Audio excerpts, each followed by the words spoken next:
حضرات گرامی، حضرت سیدنا انس رضی اللہ تعالی عنہ سے روایت ہے، فرماتے ہیں رسول خدا سرور انبیاء صلی اللہ علیہ وسلم نے ارشاد فرمایا کہ ہر چیز کے لیے دل ہوتا ہے،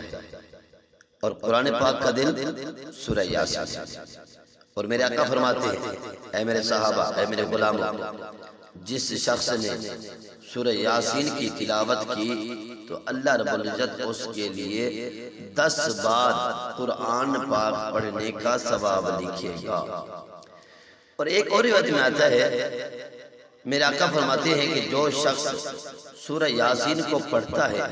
تو اس کی مغفرت کر دی جاتی ہے، اور جو بندہ بھوک کی حالت میں ہو، بھوک کی حالت میں سورہ یاسین پڑھتا ہے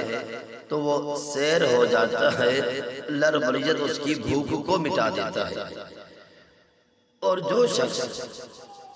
کسی راستے پہ جا رہا تھا، راستہ گم ہو گیا، تو جو راستہ گم ہو جانے کی وجہ سے اس سورہ یاسین کو پڑھتا ہے تو رب العالمین اس کو راستہ عطا فرما دیتا ہے۔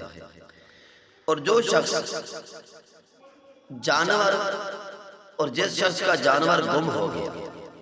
جانور گم ہونے کی وجہ سے وہ سورہ یاسین پڑھتا ہے تو رب العالمین اس کو اس کا جانور عطا فرما دیتا ہے، وہ اپنے جانور کو پا لیتا ہے، اس کا گم شدہ جانور اس کو مل جاتا ہے۔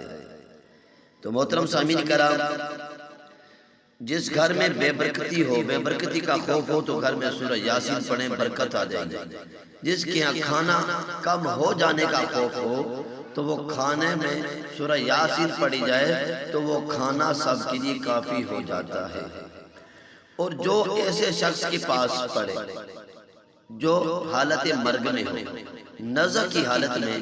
کسی شخص کے پاس یہ سورہ یاسین پڑھی جائے تو اس کے لیے موت آسان ہو جاتی ہے۔ اور وہ عورت جو بچہ جننے والی ہو،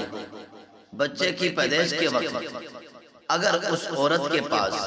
سورہ یاسین کو پڑھا جائے تو وہ عورت کے لیے آسانی ہو جاتی ہے، آسانی سے بچہ پیدا ہو جاتا ہے۔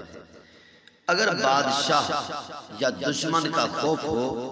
تو اس کے لیے بھی یہ سورہ یاسین پڑھی جائے تو وہ خوف جو ہے دور ہو جاتا ہے۔